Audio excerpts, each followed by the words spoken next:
Ассалаумағалейкум достар. Бүгін біз Сарыағаш қаласында Бақтияр ағамыздың теплицасына келіп тұрмыз. Яғни биогумус айына қанша табады, сол туралы сіздерге толық ақпарат көрсететін боламыз. Және де құрметті достар, осы видеоны соңына дейін көріңіздер. Яғни бұл бизнесті шетелмен де айналысуға болады екен. Яғни не только Қазақстан бойынша, және шетелдерге, Австралияға, Европаға өткізуге болатын бүгін міндетті түрде білетін боласыздар. Рентабельності зор бизнес, яғни рентабельность 200%.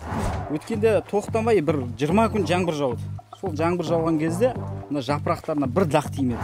Өте көп қияр, дарбыз, қауын, помидор, баклажан, болгарский егіп жатыр. Нәтижесін көріп жатыр. Диқандар риза болып жатыр. Осы шылаушан бизнесіне, шылаушан несіне биогумус өндіруге мемлекеттіктен 5 миллион теңге кешін грант қайтарымсыз не беріп жатыр. Ең бұның ұтымды жері кез келген адам жұмыс істейді. Керек болса мүгедек адам да жұмыс істей алады. Коляскамен отырған адам да бұл нәрсені жұмыс істей алады. Ана елде жоқ аурулар шығып кетіп жатыр. Рак деген, ана черепной деген, бұның барлығы неден келіп жатыр? Бұның барлығы жеп жатқан тамағымыздың барлығы нитратқа толы.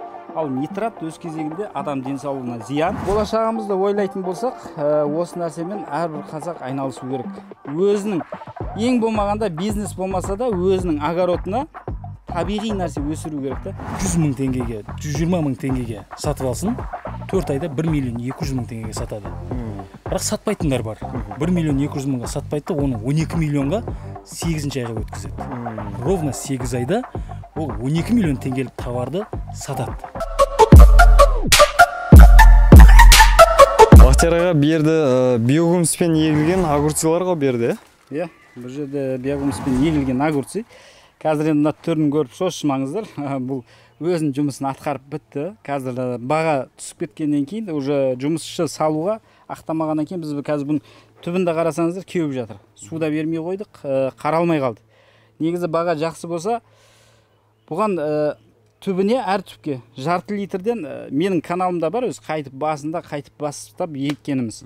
Жарты литрден түбіне биогумус салынған. Және де дәріден эконом болды. Дәріден почти бір 70% эконом болды деп айтса болады. Дәл осындай теплицаға мен алдын өз 7 жыл болған бұл саламен айналысқаныма. Теплица бизнесімен.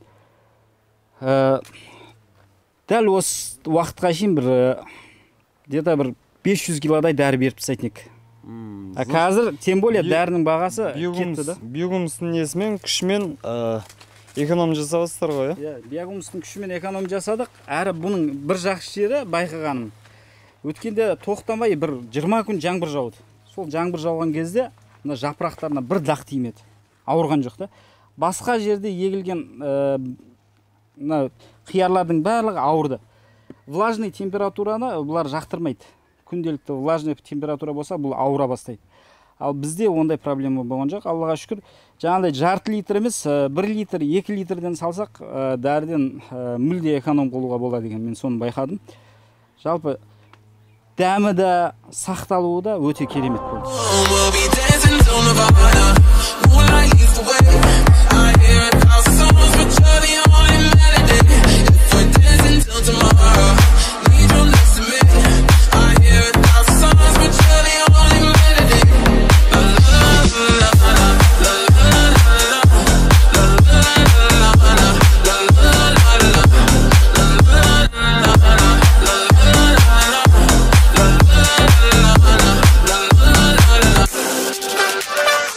Алдарыңызда қазір көріп тұрғандағыдай биогумуспен егілген жапырақтардың өзінен бір көрініп тұр.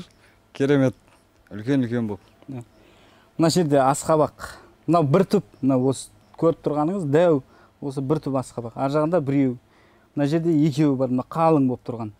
Бұны өзі жаңа қимен бірге өсіп келді. Бұның астында шылаушан бар негізі. Биогумус әлі 100% дайын болған жоқ. Бірақ соның несінің өзінде, жаңа 30-40% дайын болғанның өзінде күшін көріп тұрсыздар да.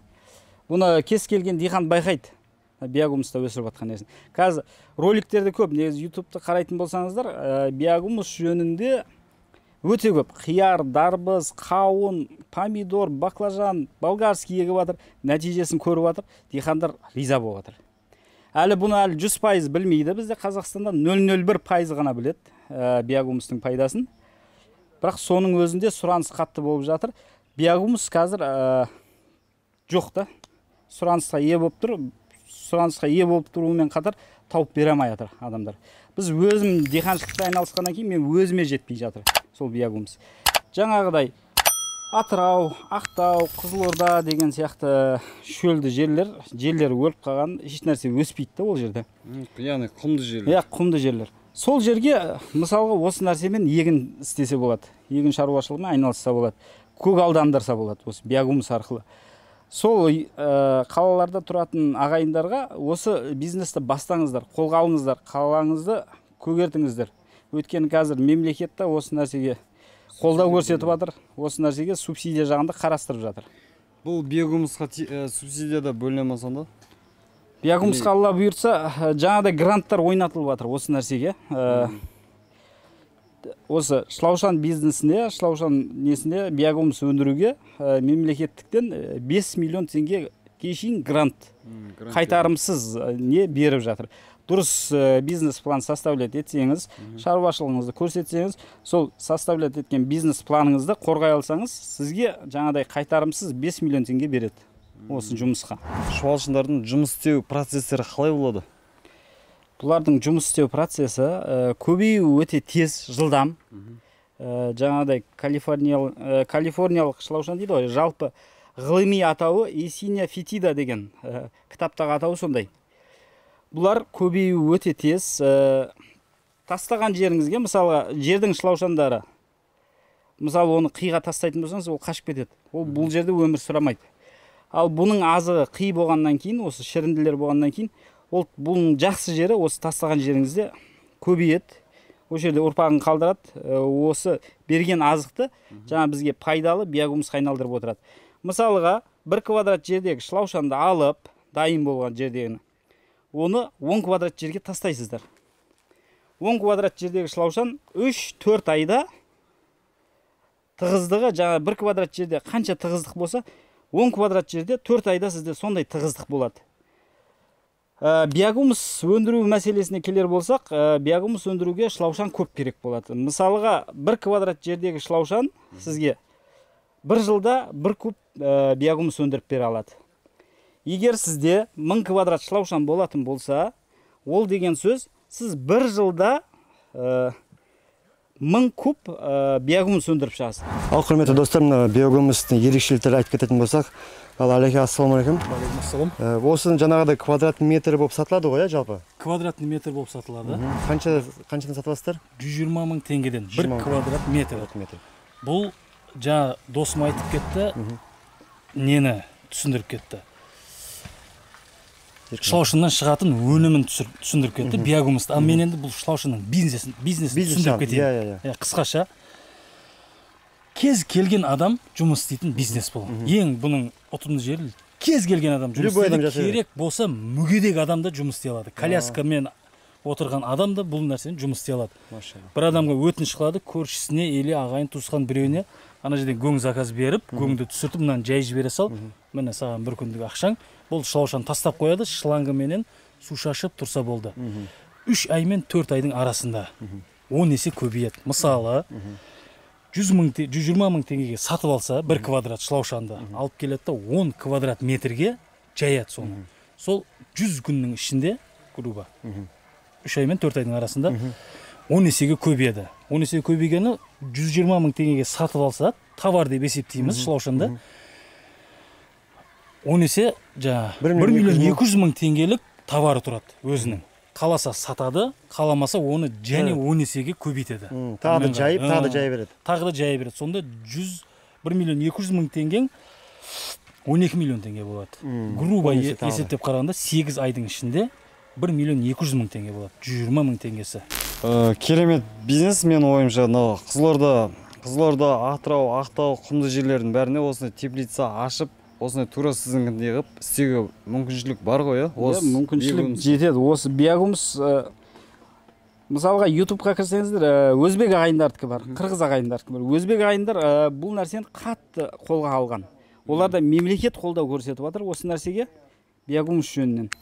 Осыған көңіл бөліңдерді биогумусқа. Биогумусқа қатты көңіл бөліп жатыр. Өйткені не, қазір көп адам ана елде жоқ аурулар шығып кетіп жатыр. Рак деген, ана череп ной деген, бұның барлығы неден келіп жатыр? Бұның барлығы жеп жатқан тамағымыздың барлығы нитратқа толы. Ал нитрат өз кезегінде адам денсаулығына зиян. Оның көбейіп кетсе, мөлшерінен рак ауруына, оба ауруына, ісік ауруына алып келеді. Сол үшін сол нәрсені тоқтату мақсатында Европа мемлекеттері бұл нәрсені полный қолға алған. Оларда магазинде мысалға товарлар тұрады. Мынау табиғи немен өскен, мына химикатпен өскен. Табиғи қымбат тұрады бағасы. Оларда бағаланады. Ал бізде ондай жоқ та, бізде арзанына қарай жүгіре береді халық. Арзанында сондай нәрсе болады да. Ұрпағымызға, келешек болашағымызға бұл зиян нәрсе. Болашағымызды ойлайтын болсақ, осы нәрсемен әрбір қазақ айналысу керек. Өзінің ең болмағанда бизнес болмаса да өзінің огородына табиғи нәрсе өсіру керек та. Өзіне жейтін нәрсені, бала-шағасына беретін нәрсені табиғи жолмен өсіріп, сол нәрсені беретін болса, нұр үстінде нұр болады. Бұны кім сатып алады негізі жалпы? Сіз сатып аласыз, мен сатып аламын. Қазір сіз осыны қызықсаңыз, сіз сатып аласыз менен. Негізі мен өзім түсінгенім, мысалы қазір теплицада тұрмыз ғой. Негізі бұны пайдаланатын адам, яғни теплицадан жаңа өндіретін помидор, огурцы, жаңа кез келген жаңағыдай баклажан болсын, кез келген нені пайдаланады ғой. Иә. Негізі қазір Қытайдан келіп отыр товаршы. Қытайдан жаңағыдай через аппарат, жаңа селитра бірден келер там. Иә. Бар нәрсе, иә. Химикат қой, химикат денсаулыққа негізі зиянды, оның ішінде құрты да бар, бәрі бар. Шақалақтар парок сердца болып туылып жатқан, бүкіл не аурумен туылып, баяғыда ондай нәрсе болмаған естер кезінде жоқ еді. Сол барлығы жаңағы химикаттардан. Осы биогумустың несі жаңағы биологический гумус deyіледі ғой. Бұны негізі жаңағы теплицада болмаса жаңағыдай өкімет неге де гүлге де пайдаланады, дұрыс па? Гүл өсіреді мысалы, кез келген өсімдікке пайдаланады ғой негізі. Бұлай түсіндірейін, бұны биогумусты жерден өсіп шығатын нәрсенің барлығына бәріне пайдалы. Барлығына қой тал, үлкен тал ексін, талдың астына салса да, мына кәдімгі салғанменен, биогумус салғанмен, самаған аспанмен жерде разницасы болады. Ол дәлелденіп келіп жатыр. Күннен күнге дәлелденіп келіп жатыр. Табиғи таза өнім шығарып береді. Табиғи. Бір жылда қанша ақша шығаруға болады, мысалы бизнес ретінде қарайтын болсақ, бір жылда қанша ақша шығаруға болады, қанша пайда шығаруға болады? Шлаушанын сатып и жаңа биогумусын сатып па? Мен қазір биогумустың бизнесін яғмай қоя салайын, шлаушанның бизнесін яғып берейін. Допустим, 1 январ күні сатып алды. 4 ай, ровно 4 айда сатып болады ол. Мысалы, 100 мың теңгеге, 120 мың теңгеге сатып алсын, 4 айда 1 миллион 200 мың теңгеге сатады. Бірақ сатпайтындар бар. 1 миллион 200 мыңға сатпайды, оның 12 миллионға 8 айға өткізеді. Ровно 8 айда ол 12 миллион теңгелік товарды сатады. Оны да сатпаймын десе, 120 миллион теңгелікке 12 ай ровно 1 жылда салған 120 мың теңгеңіз 120 миллион теңгелік товар тұрады сізде. 1 жылда? Иә, 1 жылда. Оған кететін жаңа гөң минимальный расход ол. Бір КамАЗ гөнді қаншаға сатып аласыздар? 30 мың теңгеге сатып аламыз. Бір КамАЗ гөңнен 50 квадрат метр шлаушан. Бір КамАЗдан 50 квадрат шығады? Иә, 50 квадрат шығады. Қазір жаздың күні 50 квадратқа тастаймыз. Ертең күн суығанда енді оны қалың қыламыз, 70 сантиметрге дейін көтеріп. Оның расходын расход деп есептемей ақ та қою керек. 50 квадратқа 30 мың теңге мизерный болып есептенеді. 1 жылда ол ақиқат нәрсе. Бүкіл Қазақстан халқына айтып жатқаным, алдап тұрған жоқпын. 19 миллион халықты мен алдайтын ақымақ емеспін. Дәл сондай товар болады. 120 мың теңге сатып алса, 120 миллион теңгелік товар болады. Жасауға болады. Жасауға болады. Құрметті ағайындар, құрметті достар, 1 жыл еңбектеніп, егерде 120 миллион теңге ақша істеймін десеңіздер, яғни осы биогумуспен, бизнеспен айналыссаңыздар болады. Бұл бизнеспен кімдер айналысса болады? О, дұрыс сұрақ. Кімдер айналысса болады?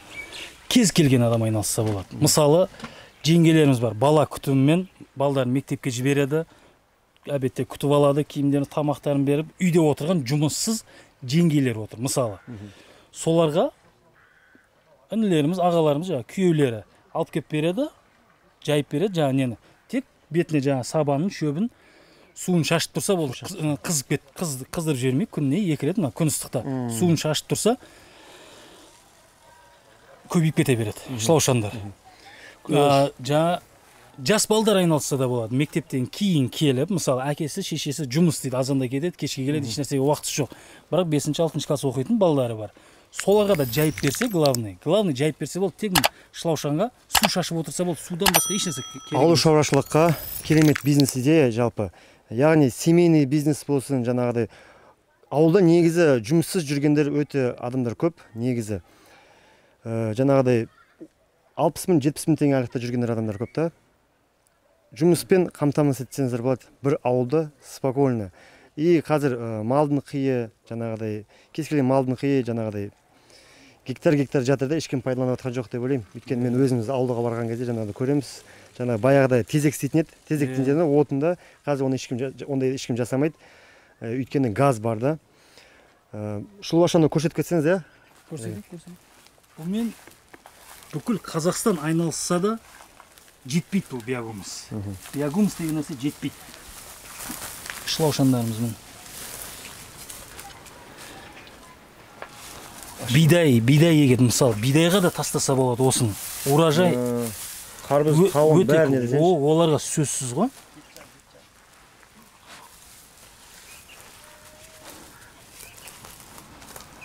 Алмасаға осы жердегі 150 квадрат метрдегі шуалшындар жеп болған екен, оны қалай ауыстырасыздар келесі рядқа? Келесі рядқа пластмасс ящиктерді алып келеміз, ішіне свежий гөң саламыз, бетіне қойып шығамыз, полностью бетіне қойып шығамыз, шылаушандардың өздері өтіп алады. 90% шылаушан жаңа свежий гөңге өтіп алады. Астында биогумус қалады. Сол ящикпенен 1 квадрат метрін 10 квадрат гөңге тастай береміз алып барып. Келесі бетке уже на бетке тастай береміз. Қай жер болса да мысалы. Өздері кіріп алады. 3-4 күннің ішінде жаңа неге кіріп алады өздері. Ал бәке, мынау биогумустың пайдасын айтып кетсеңіз. Биогумустың пайдасын, жаңа өсімдікке пайдасын айттық. Енді бұдан рентабельность қандай пайда табамыз дейтін болсақ, жаңа бірге бір жердегі шылаушаннан, мысалы, қиға тастадыңыз, бірге бір жерге бір жылда 1 квадрат жердегі шылаушан 1 куб сіздерге биогумус өндіріп береді. Егер сізде 1000 квадрат жерде шылаушаныңыз болса, ол деген сөз сіз бір жылда 1000 куб биогумус өндіресіз. Егер 10.000 квадратыңыз болса, 10.000 куб деген сөз. Ал 1000 кубыңыздың өзі қазіргі бағамен 100 теңгеден болып жатыр. 100 теңгеден есептегеннің өзінде 100 миллион теңге ол. 1000 куб. Жаңағыдай 10.000 куб есептесеңіз, ол енді миллиард болып кетеді. Ол реальный нәрсе. 1000 кубты қанша уақытта өндіруге болады? 1000 кубты жаңағыдай 1000 квадратыңыз болса егер, жаңағыдай шылаушан, мысалы 100 квадрат шылаушан сатып алдыңыз, 100 квадратты 1000 квадрат жерге жаясыз. Сол 1000 квадрат жердегі шылаушан сізге бір жылда 1000 куб биогумус дайындап береді. Сол үшін мынандай қалталы азаматтар, елін, жерін ойлайтын азаматтар, халқын ойлайтын азаматтар осы нәрсені кең көлемде бастау керек. Жаңағыдай 100 квадрат, 1000 квадрат, 1000 квадратты алыңыз да 10.000 квадратқа. Мысалға бізде Сарыағашта қиды сатып аламыз. КамАЗын 30.000 теңгеден, 27.000, 30.000 теңгеден алып жатырмыз. Ал жаңағыдай батыста, Алматының төңіректерінде, мысалға Түлкібас жақтарда, осы бізден Сарыағаштан бөлек жерде қи тегін, әшейін мусорға шығарып жатыр, өртеп жатыр. Кәдімгідей оны былай есептесеңіз, бұл негізі қара алтын да, бағалап қарайтын болсаңыз, бір жылда беріп атқан бағаны қараңыздар, мысалы 1000 квадрат жерде 100 миллион теңге. Кім ойлапты да, боқты ақша болады деп ойлапты сондай. Алланың жаратылысы да, Алланың жаратқан нәрсесі сондай бізге пайдалы нәрселер. Өйткені біз күнделікті біз мысалы картошка жейміз, помидор жейміз, огурцы жейміз, кез келген өнім жерден шығады ғой. Енді бұл жердің құнарлығы уже біткен, негізі уже шаршағанда, осы биогумус дейміз, осы жаңағыдай гөн негізі осы жердің құнарлығын арттырады түспай, мықты қылады ғой.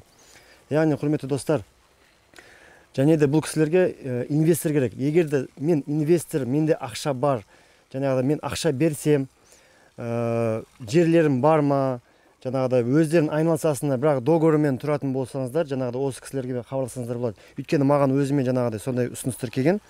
Мен өзім жаңағыдай ақша берем, өндіріп беретін адам бар ма деген дейді. Егер ақшаларыңыз болса, осы кісілерге связьға шықсаңыздар болады. енді ол жағын уже келісімшарт уже келісіп аласыздар ғой, иә, ол жағын келісіп аламыз. Сізге бір қызық нәрсе айтайын, мынау біздің дугамыз ұзындығы 35 метр, ені 5 метр. Иә, бір дугамыз, ені 5 метр. Грубо алған кезде мына жерде 150 квадрат шылаушанымыз бар. Осыны 120 мың теңгеден сатсақ, 18 миллион теңгелік товардың үстінде тұрмыз қазір. Кім ойлайды? Бүйтіп ойлап қараңызшы. Бұндай қанша дуга тұр қазір? Бұндайдан бізде мына жақта 7 дуга, ар жақта 13 дугамыз тұр. Дәл осындай товардан. Нағыз айналысатын бизнес, өзім қызықтырмын. Ар жағын алып жібересіз ба? Бәдірен еккенбіз. 12 жылдан бері осы диқаншылықпен бәдірен, помидор еккенбіз. Бүкіл ана 15 дугадан мынаның жарты бағасын бермейді. Мына бір дуганың жартысының пайдасын бере алмайды. Ана бүкіл бәдірен. Полный бәдірен. Иә, бүкіл бәдіреннің пайдасы мына біз тұрғанның жарты дуганың пайдасын бере алмайды. Осыған өтіп жатырмыз. Келешекте мына диқаншылықта, мысалы Сарыағаш ауданының өзінде 1000 гектардан астам теплица бар. 1000 гектардан астам теплица бар. Бүкіл өтеді. Биогумусқа бүкіл теплица өтеді. Себебі Россия Қазақстанның өнімін кіргізбей жатыр. Не үшін? Нитраты көп. Ішінде лабораторияға алып барады. Помидор болсын, бәдірен болсын, не болсын, бізде нитрат көп. Нитрат ол тез дәуітеді, тез пісіреді, салмақ қостырады. Мынау табиғи. Таза табиғи. Нитраттың күшін береді. Өткен жетісай, кез келген мысалы дарбыз дейміз ғой, дарбыз қауын сезонда шудан, осы Қазақстан облыс бойынша, Қазақстан мемлекет бойынша 18-19 мың халық бар. 19-18 мың халықты жетісаймен и шу қаласында ғана өндіріп жатыр, дұрыс па? Дарбызды мен қауынды да. Қазір айтады, үлгермей жатырық дейді. Биогумусты жаңағыдай. Иә, қазір өзіміздің диқаншылық, мен өзім диқаншылықпен айналысам. Алла бұйырса, осы неде менің YouTube каналым бар, Биогумус Сарыағаш деген. Сода өзімнің диқаншылығымды салып отырмын. Бәдірен огурцыйды ектім. Жақында Алла бұйыртса 1 гектар жерге болгарский егейін деп жатырмыз. Онда көшетін шығарып жатырмыз. Соғанда өзім биогумус жеткізе алмай жатырмын, былайша айтқанша, өзіме жеткізе алмай жатырмын да. Ол сату былай тұрсын. Спрос қатты. Бұны пайдаланған диқандардың барлығы жаңадай биогумусты өндірдік, кімге өткіземіз деген ол проблема емес. Биогумусты өткізу проблема емес. Қазіргі химикаттардың бағасы кетті. Доллар өскеннен кейін бағасы мысалы былтыр 20 мың теңгелік қаптағы дәрілер қазір биыл 70 мың теңге болып жатыр да. Бірақ соңында амал жоқ, диқандар алып жатыр. Әрі ол қалтаға зиян, әрі денсаулыққа зиянды оны берген, оны жеген адам. Ал мынада таза табиғи.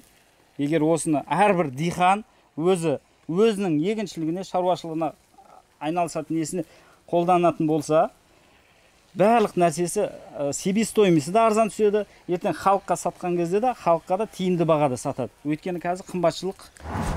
Осыған келешекте әлі естімеді бұның көбісі. Естіген не только Сарыағаш, бүкіл Қазақстан өтеді осыған. Өтуіміз керек. Осы сіз сияқты азаматтар естіруіңіз керек сіздер. Бүкіл Қазақстан халқына. Ертең қалай айтсам болады? Ұрпақтарымыз таза өнім жейді.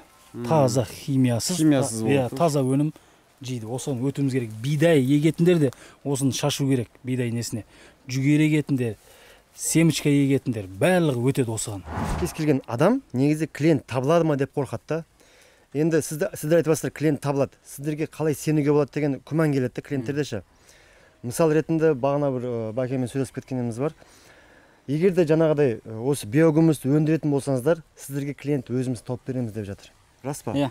Ол рас. Оны өткізу біз өзімізді қабылдауымыз мүмкін. Келісілген бағада сізге де пайдасы қалады. Оның келісіп, келісім шарт түрде жаңағыдай үлкен объемда істейтін ағалармен сондай жұмыс істеуге болады. Біз биогумус сату жағынан өзіміз қабылдай береміз. Өйткені кез келген өсімдікке пайдалы.